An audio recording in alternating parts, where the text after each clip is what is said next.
Compilação dos ensinamentos de Meixo Sama, áudio, outubro de 2024. A advertência dos antepassados.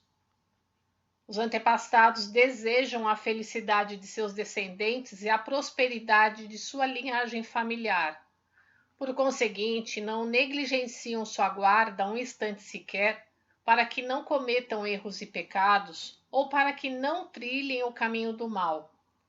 Se um descendente seduzido pelo demônio pratica más ações, seus antepassados provocam, por exemplo, acidentes, doenças, etc., não só como advertência, mas também para a purificação dos pecados cometidos.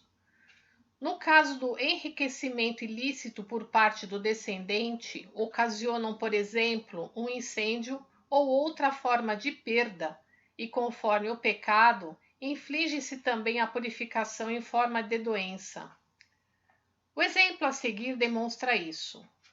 Suponhamos que uma criança contraia um simples resfriado que, por meio do diorei, seria facilmente solucionado. Mesmo recebendo o diorei, não se verificam bons resultados. A criança tem vômitos constantes, perda completa de apetite, acentuado enfraquecimento e em poucos dias acaba morrendo. É uma situação estranha que se enquadra justamente no que dissemos acima, a advertência dos antepassados. As causas podem ser várias, entre elas o fato de um pai ter um eventual relacionamento amoroso com outra mulher ou manter uma amante, desviando-se da ética do casamento. Se esse pai não perceber na primeira advertência, poderão ocorrer-lhe sucessivas perdas de filhos. Por um prazer passageiro, ele sacrifica até mesmo seus descendentes queridos. Trata-se, portanto, de uma conduta condenável. Nesse caso, os antepassados evitam sacrificar o chefe da família por ser ele o seu arrimo e, sem outra alternativa, levam os filhos em seu lugar. O seguinte caso é verídico. O chefe de uma família, homem de aproximadamente 40 anos, nunca havia rezado diante do Butsudan. Sua filha, preocupada, conversou com o tio, irmão do pai, e transferiu o Butsudan para a casa dele. Pensando no futuro, o tio foi à casa do irmão e pediu-lhe que reconhecesse por escrito a transferência do oratório que havia sido transmitido por várias gerações e que estava agora sob a sua guarda. O irmão concordou. Contudo, ao pegar a caneta, iniciaram-se tremores nas mãos, sua língua contraiu-se e ele não conseguiu mais falar nem escrever. Tentaram vários tratamentos sem nenhum resultado e por fim foram a um discípulo meu em busca de cura. Lembro-me de ter ouvido dele a história que a filha desse homem lhe contara. No caso em questão, se a transferência fosse temporária, não haveria problema.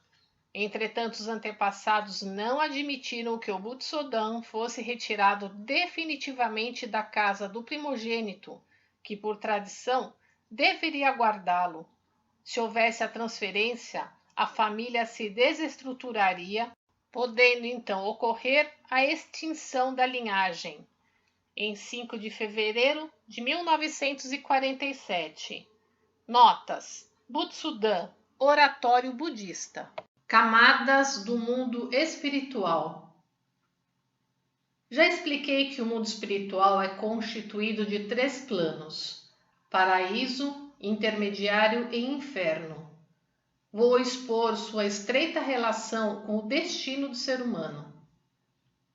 Cada plano se subdivide em 60 camadas, de modo que no total são 180 camadas, as quais denomino camadas do mundo espiritual. O ser humano nasce neste mundo por desígnio de Deus. Deve ser por isso que o ideograma Mei, desígnio, da palavra Seimei, vida, é o mesmo Mei da palavra Meirei, comando, ordem. Eis uma pergunta que qualquer pessoa faz. Qual é a razão de o ser humano ter nascido neste mundo?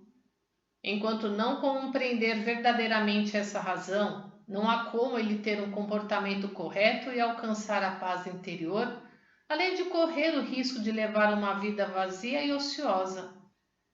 Então, qual é o propósito de Deus? É fazer deste mundo um mundo ideal, ou melhor, é construir o paraíso terrestre. Contudo, é difícil imaginar e exprimir em palavras a amplitude e a magnificência deste plano de construção, até porque não há limites para a cultura que já vem progredindo continuamente. Nesse sentido, a história mundial de até agora não passou da preparação dos alicerces. Deus, concedendo diferentes missões e características a cada pessoa, e alternando a vida e a morte, está fazendo evoluir seu plano em direção ao objetivo almejado. Portanto, devemos saber que o bem e o mal, a guerra e a paz, a destruição e a construção são processos necessários à evolução. Como já explanei minuciosamente, atualmente estamos no período que denomino transição da noite para o dia. O mundo está exatamente a um passo de dar um grande salto em direção a uma nova era e a humanidade pronta para alcançar um alto nível de cultura, libertando-se da selvageria. Com isso, a guerra, a doença e a pobreza terão fim. Evidentemente, o Jorei exercerá um papel fundamental e seu surgimento é o prenúncio dessa mudança. Deus, seguindo seu propósito, emite ininterruptamente ordens ao ser humano.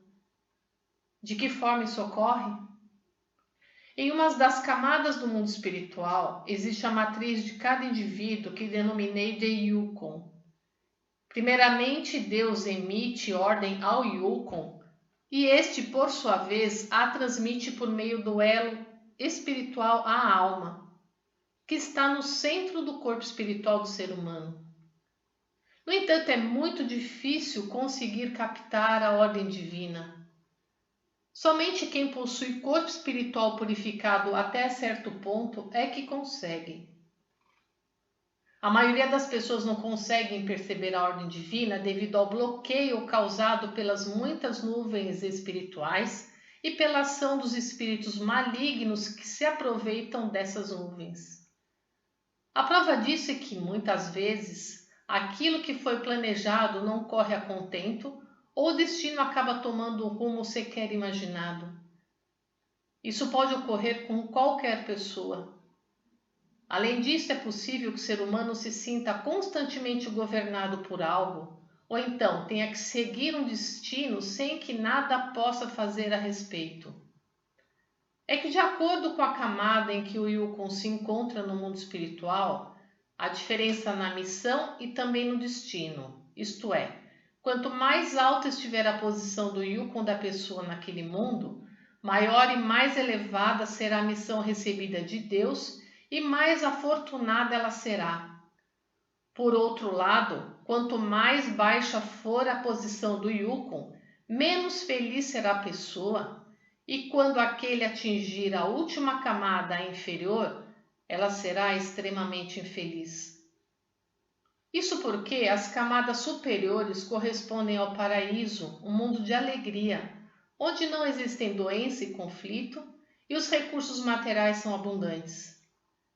Em contraposição, as camadas inferiores correspondem ao mundo de sofrimentos, repleto de doença, conflito e pobreza. Nesse sentido, para ser verdadeiramente feliz, o ser humano deve, antes de mais nada, elevar a posição do seu Yukon no mundo espiritual. Então, como conseguir isso? A única maneira é purificar o corpo espiritual. Basicamente, conforme a quantidade de nuvens espirituais, o corpo espiritual pode se elevar ou decair. O espírito purificado sobe por ser leve. O espírito nublado desce por ser pesado. Para tornar-se uma pessoa de espírito purificado, é preciso somar boas ações e acumular virtudes. Para tal, é necessário despender tempo e esforços consideráveis. Contudo, existe um meio que possibilita subir de uma só vez várias dezenas de camadas no mundo espiritual, qual seja, fazer o curso para aprender o método do Jorei. Aqueles que ingressam em nossa religião têm afirmado unanimemente que, em termos espirituais, logo de início sua visão sobre a vida mudou radicalmente e que conseguiram compreender melhor a realidade das coisas em virtude do aumento do Chieshokaku. Passaram a vislumbrar luz no futuro, libertando-se de suas inseguranças e tornaram-se otimistas, obtendo pela primeira vez a verdadeira sensação de paz. Em termos materiais, os recursos começaram a chegar em abundância, por isso não têm mais passado necessidades. Ficam admirados, pois a infelicidade diminuiu e a felicidade aumentou. Diariamente tenho lido e ouvido relatos de gratidão de muitas pessoas afirmando: fui salvo, estou profundamente grato. Em 5 de fevereiro de 1947. Notas. Alma. Neste caso, Meixo Sama usou o nome Genkon para alma, diferente do usado comumente em seus ensinamentos. Genkon significa literalmente alma material e contrasta com o Yukon, que literalmente significa alma espiritual. O Gen de Genkon é o mesmo que Genkai, mundo material, enquanto que o Yu de Yukon é o mesmo Yukai de mundo espiritual. Dessa forma, é possível concluir que Meixo Sama empregou esse termo para mostrar que a relação que existe entre a alma Genkon e o Yukon é similar à relação que existe entre o mundo material Genkai e o mundo espiritual Yukai. Chieshokaku, termo utilizado por Meixo Sama para designar a sabedoria humana que se desenvolve proporcionalmente à elevação espiritual do indivíduo. É também chamada de inteligência da suprema iluminação. Mundo espiritual e mundo material. Se alguém se interessa por religião e deseja compreendê-la a fundo, é-lhe indispensável conhecer a relação entre o mundo espiritual e o mundo material. Isso porque o alvo da fé são divindades, as quais são espíritos.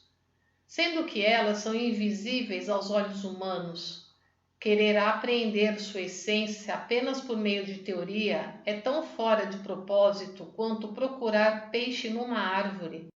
No entanto, posto que divindades e Budas existem de fato, não há como negá-lo. Da mesma forma que teria sido difícil fazer com que os homens da era primitiva reconhecessem a existência do ar, evidentemente também é difícil fazer com que a maioria dos homens da era contemporânea reconheça o espírito. Em primeiro lugar, tentarei explicar de forma minuciosa a constituição do mundo espiritual, a vida de seus habitantes e outros aspectos.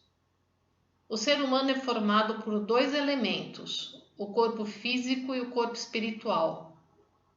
Com a morte, os dois se separam e o espírito imediatamente entra no mundo espiritual, onde ali começa a sua vida. No momento da separação, o espírito das pessoas muito virtuosas sai pela testa, o espírito dos extremamente maldosos pela ponta dos dedos do pé e o das pessoas comuns pela religião umbilical. O budismo refere-se à morte com a expressão ir para nascer. Realmente, observando a partir do mundo espiritual, trata-se de nascer naquele mundo. Seguindo essa mesma lógica, os shintoístas usam a expressão retornar ao mundo espiritual. Existe ainda a expressão antes de nascer, que se refere ao período antes da morte. Como é dito desde antigamente, ao se tornar um habitante do mundo espiritual, o espírito primeiramente atravessa um rio e a seguir dirige-se ao Fórum de Ema, que equivale a um tribunal do mundo material. Isso é verdadeiro, pois coincide com o que ouvi de muitos espíritos. Quando o espírito acaba de atravessar o rio, a cor de suas vestes se altera. As vestes dos que têm menos impurezas tornam-se brancas.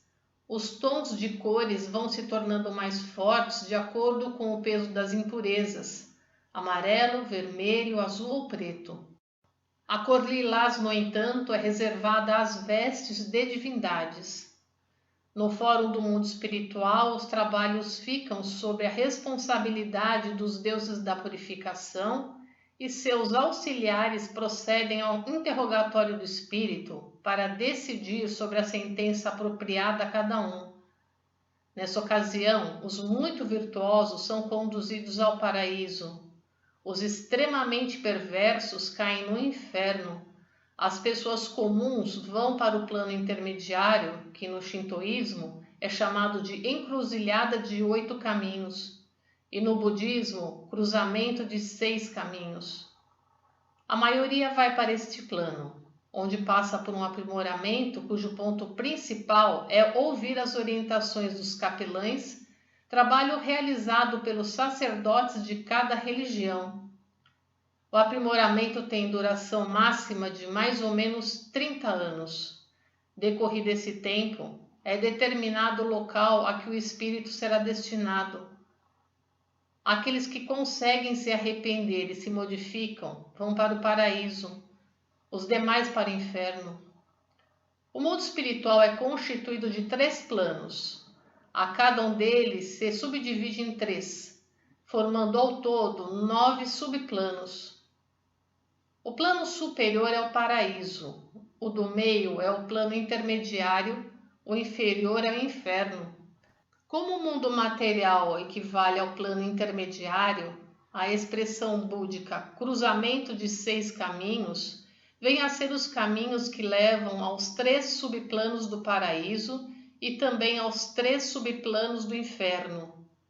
Na encruzilhada de 8 caminhos do shintoísmo, além desses 6 caminhos do budismo, acrescentam-se um acima sob a denominação de paraíso superior e um abaixo chamado de fundo do inferno.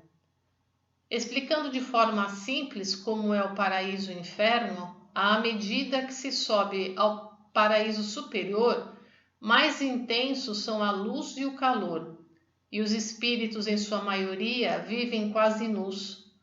Por essa razão, na maior parte das pinturas e esculturas de Budas, observamos o uso de poucas vestes.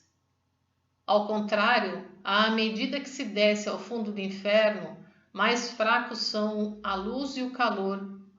No ponto mais fundo, os espíritos vivem paralisados e em completas trevas. Portanto, mesmo os mais perversos, ao sofrerem nessa situação, não têm outra saída senão arrepender-se. Essa foi uma explicação extremamente simples. Talvez as pessoas da atualidade achem que o que estou dizendo é uma tolice. Todavia, trata-se de uma descrição baseada em pontos coincidentes entre levantamentos e pesquisas que fiz durante mais de 20 anos com inúmeros espíritos por intermédio de médiuns e de todos os meios possíveis. Dessa maneira, gostaria que procedessem à leitura, depositando plena confiança em mim. Eu acredito que o Gokuraku e o inferno descritos por Buda Sakyamuni e a Divina Comédia de Dante Alighieri, 1265-1321, não são pura invenção. Pode-se praticamente deduzir para qual dos 3 planos vai o espírito, observando-se a face do morto. Os que não apresentam expressão de sofrimento e cuja pele permanece corada, como se ainda estivessem vivos, vão para o paraíso. Aqueles cuja expressão é de profunda tristeza e cuja pele se apresenta pálida ou amarelo esverdeada, como ocorre com a maioria, vão para o plano intermediário. Os que ficam com uma expressão de profunda agonia e com a pele escura ou preto-azulada vão logicamente para o inferno. Estas explanações têm por objetivo transmitir conhecimentos básicos sobre o mundo espiritual. Em outras oportunidades, voltarei a falar sobre diversos fenômenos espirituais constatados por intermédio de minha experiência, em 25 de agosto de 1949. Notas: Rio, conhecido no budismo como o rio Sanzu, que separa o mundo dos vivos do mundo dos mortos. Enma, nome dado pelo budismo ao juiz do mundo espiritual Enma-Daio, que faz o julgamento dos espíritos após a morte.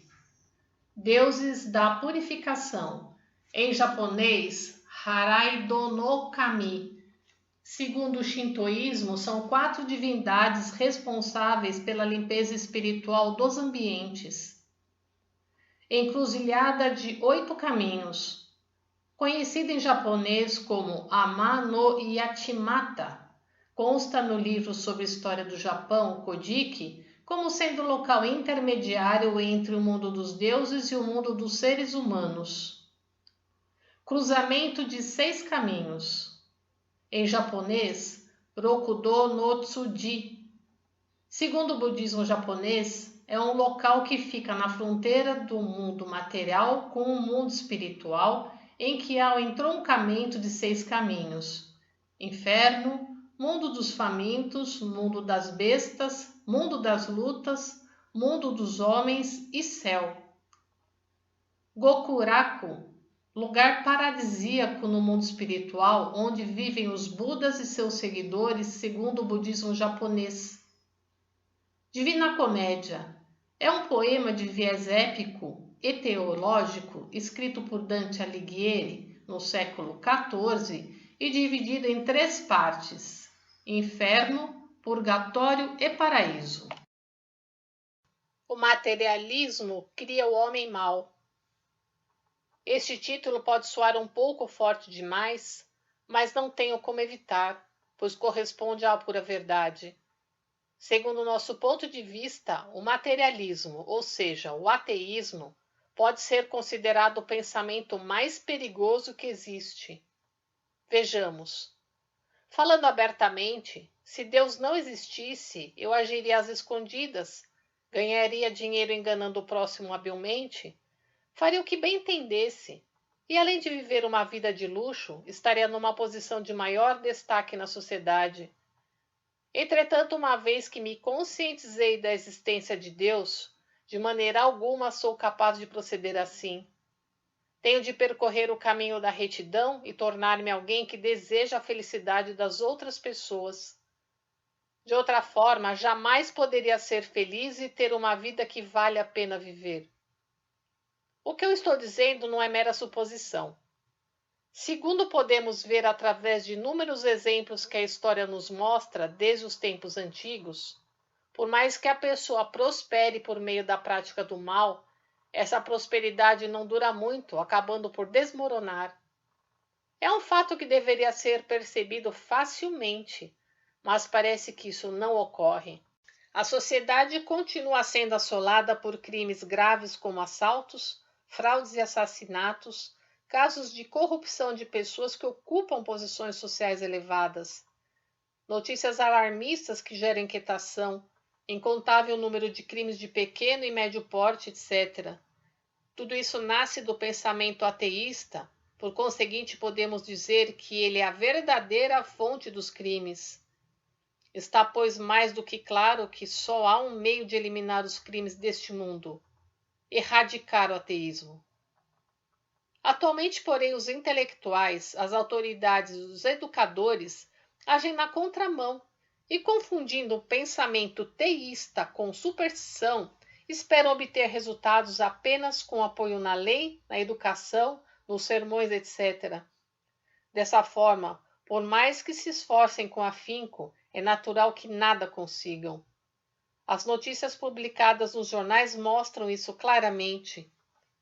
À vista disso, para purificar a sociedade de tais males, é preciso estimular intensamente o pensamento teísta. Infelizmente, o Japão encontra-se em tal situação que quanto mais instruída é a classe intelectual, maior é o número de ateístas. Igualmente é comum acreditar que ser ateísta é uma qualificação dos intelectuais e dos jornalistas, de modo que quanto mais a pessoa enfatiza o ateísmo, mais progressista ela é considerada. Por esse motivo, se não houver uma reviravolta no sentido de que os ateístas passem a ser vistos como ultrapassados e os teístas como a vanguarda intelectual, a sociedade jamais se tornará alegre e feliz. Em 7 de maio de 1952. Prefácio do livro Histórias sobre o Mundo Espiritual. Neste volume, registrei os fenômenos do mundo espiritual que pesquisei durante mais de 20 anos. Não há exagero ou qualquer intervenção de minha parte, pois procurei retratá-los com a máxima exatidão. Dizem que os estudos e a inteligência humana progrediram muito, mas o que houve foi apenas o avanço da parte material. A parte imaterial, lamentavelmente, progrediu muito pouco. O verdadeiro valor do progresso da cultura está no avanço paralelo dos estudos de ambas as partes. Apesar do maravilhoso desenvolvimento da cultura, a felicidade humana não está conseguindo acompanhá-lo. E a principal causa, conforme eu disse anteriormente, se deve ao desequilíbrio com que se dá o progresso. Em outras palavras, somente a cultura material se desenvolveu, enquanto que a cultura espiritual continua atrasada. Diante disso, desejo despertar a humanidade por meio do extraordinário desenvolvimento da cultura espiritual. Uma vez que os fenômenos espirituais, em decorrência de sua natureza, não podem ser percebidos pelos 5 sentidos humanos, torna-se muito difícil fazer com que sua existência seja apreendida. Todavia, tenho absoluta certeza de que meu objetivo pode ser alcançado, porque não estou apresentando fatos inventados, mas sim reais. Está mais do que claro que, à medida que se acredita nos fenômenos espirituais, mais possível se torna a apreensão do princípio da felicidade plena. Portanto, seja qual for a fé que se professe, sem se alcançar um profundo conhecimento de tais fenômenos, não será possível obter a verdadeira paz interior. Relacionado a isso, existe um ponto que merece reflexão. Apesar do ser humano estar ciente de que um dia vai morrer, ele conhece muito pouco sobre a vida após a morte. Meditemos. As pessoas em geral vivem no máximo 70 ou 80 anos e pensam que a morte representa o fim de tudo. Se fosse assim, a vida não seria realmente vã e efêmera? Esse pensamento ocorre porque elas desconhecem que existe vida após a morte no mundo espiritual. Ao adquirir profundo conhecimento a esse respeito, o ser humano encontra alegria tanto diante da vida quanto da morte. Assim, ele conseguirá ser eternamente feliz. É pelos motivos expostos que escrevi esse livro, em 25 de agosto de 1949. Extraído do livro Alicerce do Paraíso, volume 2, página 67. Conheça toda a playlist da arte, da religiosidade e da filosofia. Democratizando a Arte TV no YouTube, o canal do Belo, o canal de todas as artes. Faça a sua dedicação virtual compartilhando os áudios dos ensinamentos de Meixo Sama. Compartilhe o Belo. Vida e morte. Acredito que talvez não exista uma questão tão séria para o ser humano quanto a morte. Por essa razão, não haveria alegria maior se fosse possível um esclarecimento real e não fantasioso a respeito da morte e da vida após a morte. A fim de esclarecer e conscientizar as pessoas em geral, desejo apresentar o resultado dos meus estudos sobre os fenômenos espirituais.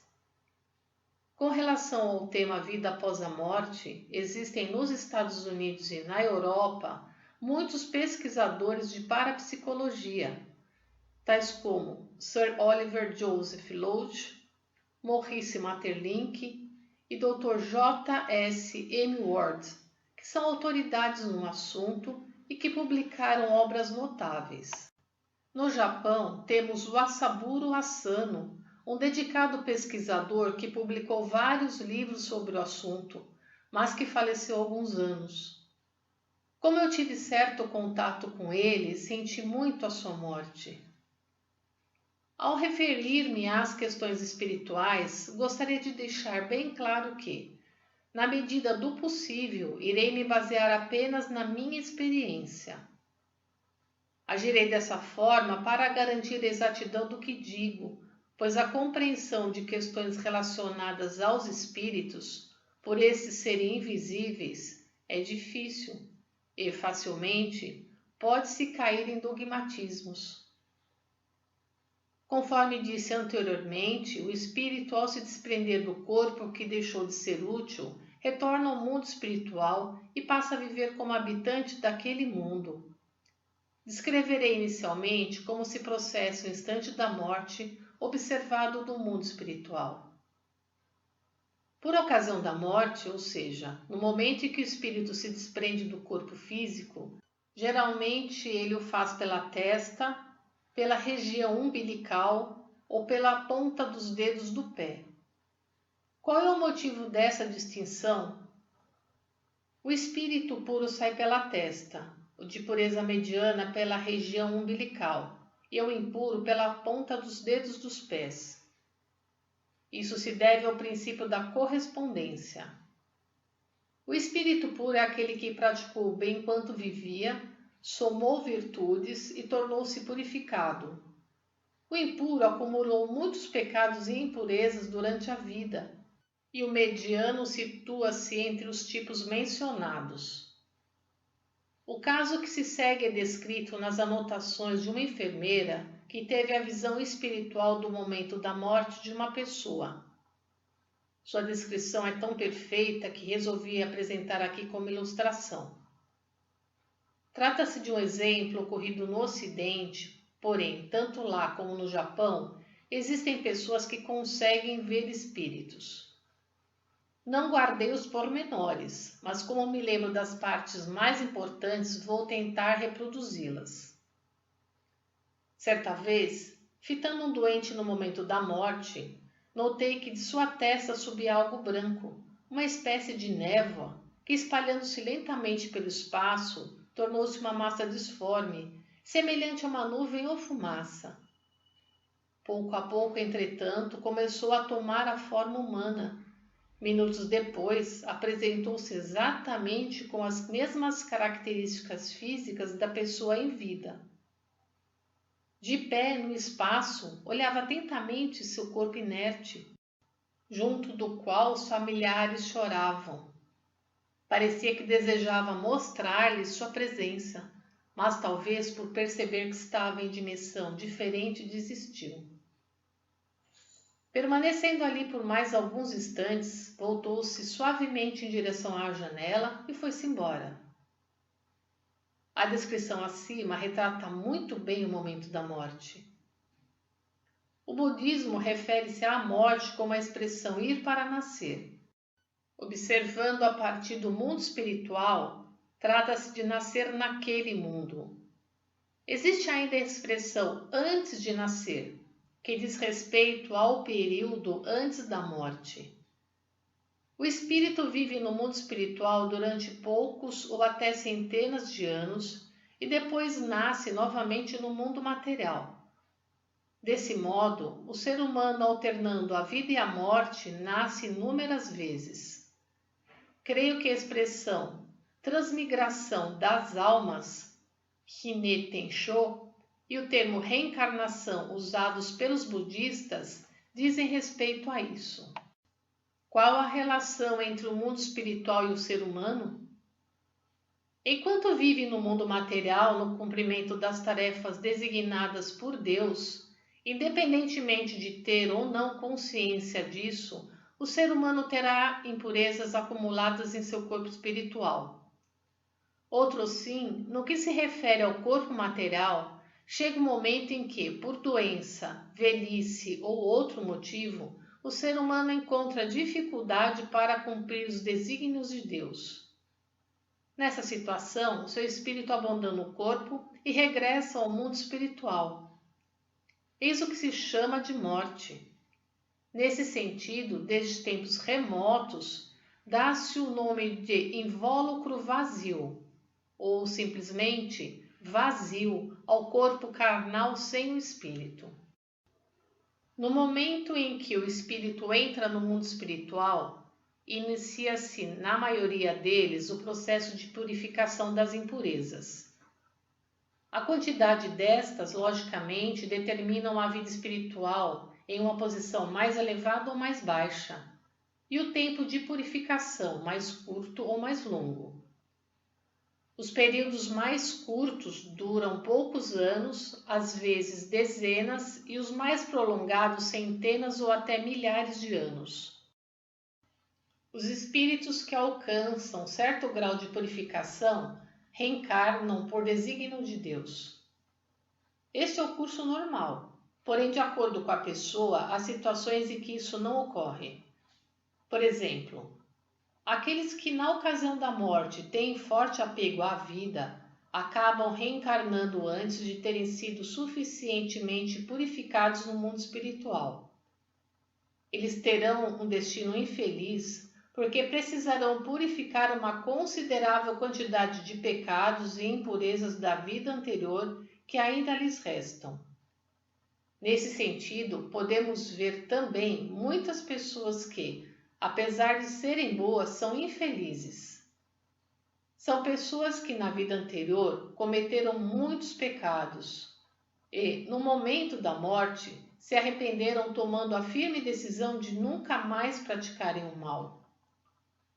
Como esse sonem se encontra impregnado em seu espírito, ao reencarnarem prematuramente, sem terem sido suficientemente purificadas, apesar de detestarem o mal e praticarem o bem, vivem sofrendo. Contudo, não são poucos os exemplos de pessoas que, passando um período de infelicidade e tendo os pecados e impurezas dissipados, tornam-se subitamente felizes. Da mesma forma, há homens que se orgulham de sua conduta exemplar de não terem se relacionado com outra mulher além de sua esposa, e os que não desejam casar-se, terminando a vida solteiros. São indivíduos que, na vida passada, criaram sua infelicidade em relacionamentos com mulheres. Por esse motivo, morreram com uma espécie de pavor em relação a elas, e esse sonem ficou incutido em seu espírito. Há também algumas pessoas que têm uma forte aversão ou medo de certas aves, insetos ou animais selvagens. Isso tem origem na morte que tiveram causada por um deles. O mesmo pode ser dito em relação àqueles que têm medo de água, fogo ou de lugares altos, pois os mesmos foram a causa de sua morte. Existe o que se chama de demofobia, isto é, pessoas que sentem medo de lugares onde se aglomera muita gente. É porque em outra vida tiveram morte por pisoteamento. Há casos curiosos de pessoas que têm medo de ficar sozinhas em casa. Ministrei de orelha a uma pessoa assim. Ela não conseguia permanecer em casa quando todos saíam, por sentir-se solitária e aterrorizada. Nessas ocasiões, sempre ia para a rua e ficava esperando alguém chegar. Provavelmente na vida anterior, essas pessoas sofreram um mal súbito enquanto estavam sozinhas em casa e tentaram chamar alguém, mas acabaram falecendo sem que ninguém tivesse chegado. Pelos diversos exemplos apresentados, observa-se que o ser humano deve, no seu dia a dia, manter a mente sem apegos e medos, de forma a ter uma morte tranquila e serena. Além do apego da própria pessoa, outro fator que influencia a reencarnação prematura é o apego dos familiares. É comum o caso de mulheres que engravidam logo após o falecimento de um filho querido. Esse novo filho é aquele que morreu e reencarnou prematuramente em virtude do apego da mãe. Geralmente essa criança não será muito feliz. As pessoas nascem com graus diferentes de sabedoria. Por quê? É pela diferença entre os espíritos velhos e os novos. Os mais velhos, por terem reencarnado muitas vezes, possuem uma larga experiência deste mundo, ao passo que os novos, por terem nascido recentemente no mundo espiritual, têm pouca experiência e são menos sábios. O que são espíritos recém-nascidos? São espíritos que nasceram após um processo de reprodução no mundo espiritual. Creio que muitos já devem ter tido a experiência de encontrar um desconhecido e sentir uma grande afinidade, como se fossem pai, filho ou irmãos. A razão é que na vida anterior eram parentes bem próximos ou tinham laços de estreita amizade. A isso dá-se o nome de afinidade espiritual. De maneira semelhante, por ocasião de uma viagem, encontramos lugares pelos quais sentimos especial familiaridade e onde desejaríamos residir. É porque em outra vida moramos ou passamos muito tempo nesses locais. No relacionamento entre homem e mulher, há casos em que ambos vivem uma paixão ardente, que progride até se tornar um amor cego. A explicação é que, na vida anterior, apesar de enamorados, não conseguiram unir-se. Na vida atual, apresentando-se essa oportunidade, cria-se entre os dois uma paixão arrebatadora. Ao lermos sobre determinados personagens ou acontecimentos históricos, às vezes sentimos simpatia e familiaridade, ou até mesmo ódio. Isso ocorre porque vivemos na época em que aqueles fatos se sucederam, ou porque tivemos alguma relação com aqueles personagens. Em 5 de fevereiro de 1947. Conheça todo o conteúdo da playlist Arte da Religiosidade e da Filosofia, Democratizando a Arte e TV no YouTube, o canal do Belo e de todas as artes. Dedique compartilhando os ensinamentos de Meixo Sama. Poema 44. Sem os milagres do Jorei, não haverá neste mundo pessoas que conheçam a Deus verdadeiramente. Nidai Sama. Nossa Igreja Messiânica foi instituída como entidade religiosa em agosto de 1947 para exercer suas atividades publicamente. Até então, a pressão por parte das autoridades era intensa e, por essa razão, como é do conhecimento de todos, vínhamos realizando as atividades em forma de tratamentos populares sob a denominação Terapia Japonesa de Purificação. Por não serem baseadas na fé, as curas não ocorriam favoravelmente. Por conseguinte, dependendo do caso, recomendávamos às pessoas que orassem diante da imagem de Kannon pintada por mim. Uma vez que é uma prática de fé que existe desde os tempos antigos, orar para Kannon não era visto com intolerância pelas autoridades, fato que mostra o quanto elas detestavam as novas religiões. Felizmente, o Japão se tornou democrático e a liberdade religiosa foi permitida. Com essa abertura, tornou-se possível realizar as atividades religiosas publicamente. Por esse motivo, naquela época, o número de pessoas que poderiam ser consideradas fiéis da nossa igreja era em torno de 300.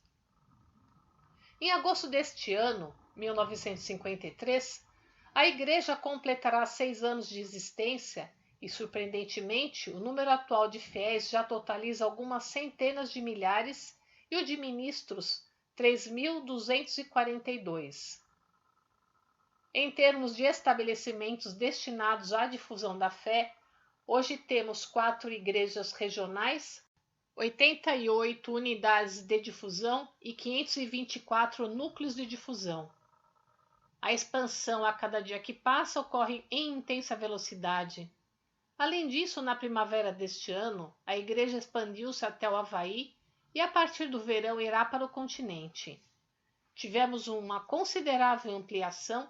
Em um período de apenas meio ano, o número de fiéis no Havaí já ultrapassou a casa dos 1.000. Recentemente, com o objetivo de construir uma esplêndida sede, houve a aquisição de um terreno com uma casa, no valor de $50 mil. Entre os moradores, uma pessoa de fervorosa fé se tornou responsável do núcleo de difusão. Dessa maneira, também tem aumentado o número de núcleos em vários locais, e essa é a nossa atual situação. Dias atrás recebi um relatório dos Estados Unidos em que constava que após a inauguração de uma filial em Los Angeles no mês de agosto, a cada dia vem aumentando o número de participantes do curso de iniciação. Esse relatório ainda mencionava que havia um indício de um inacreditável desenvolvimento. Em relação à construção do Paraíso Terrestre de Hakone no ano passado, foi inaugurado o Museu de Belas Artes, que com a melhoria de seu acervo, finalmente passou a ser reconhecido pelo público em geral, e neste verão, o número de visitantes foi bem maior que do ano passado. Ele se tornou popular entre os estrangeiros, que têm nos visitado diariamente. Se continuar assim, acredito que não estará longe o dia em que ele será um local característico e famoso do Japão. Atualmente estou planejando a construção da sede geral da nossa igreja em Hakone, no terreno de cerca de 33 mil metros quadrados que obtive há alguns anos, localizado na melhor parte do centro de Gora. No Paraíso Terrestre de Atami, as obras do Templo Messiânico, do Pavilhão Panorâmico, do Museu de Belas Artes vêm avançando gradativa e solidamente. Na cidade de Kyoto já adquiri um terreno localizado em Saga, onde pretendo realizar as futuras construções do Paraíso Terrestre. Como vimos, mesmo observando atentamente nossas atividades e sua magnífica expansão, jamais podemos imaginar que isso seja uma obra humana. Até mesmo eu estou surpreso com esse avanço que supera minhas expectativas. Em relação à sua velocidade, simplesmente fico admirado. Creio que isso seja um fato inédito até mesmo na história das religiões do mundo. Então, onde se encontra a causa disso? Posso afirmar que reside no Jorei, atividade peculiar da nossa igreja e na ocorrência de numerosos milagres. As pessoas que, apesar de se encontrarem resignadas perante a morte devido à doença grave e de terem sido desenganadas pelo médico, restabelecem-se e se tornam saudáveis. Chegam a ser agraciadas com uma vida nova. Sua emoção e gratidão vêm a ser fora do comum e, sentindo a premente necessidade de retribuir a graça recebida, antes de mais nada, passam a oferecer donativo. Uma vez que a diretriz da nossa igreja não permite a exploração, as pessoas fazem donativos de forma espontânea. Pelo grande número delas, a quantia também se torna expressiva. Assim sendo, as sucessivas construções de várias edificações se tornaram possíveis, tais como as que mencionei há pouco. Creio que puder imaginar quão surpreendentes são as graças divinas que ocorrem na nossa igreja, das quais todas são milagres. Por essa razão, dizem que nunca existiu uma religião como a nossa. Em suma, seu progresso se dá em meio a graças, milagres e grande expansão. Até agora referi-me somente àquilo que se relaciona ao Japão, mas acredito que posteriormente chegará o dia em que a linha de difusão se estenderá aos Estados Unidos e aos demais países. No que se refere à velocidade do seu desenvolvimento, será algo inimaginável. Chegando a esse ponto, nossa igreja se tornará, de acordo com minha expectativa, uma religião realmente ampla e mundial. Assim sendo, sinto que o dia da salvação da humanidade não está tão distante. Quando penso nessa realidade, não consigo deixar de sentir o sangue das minhas veias palpitar. Jornal Eco número 228, o principal fator de expansão da nossa igreja em 30 de setembro de 1953.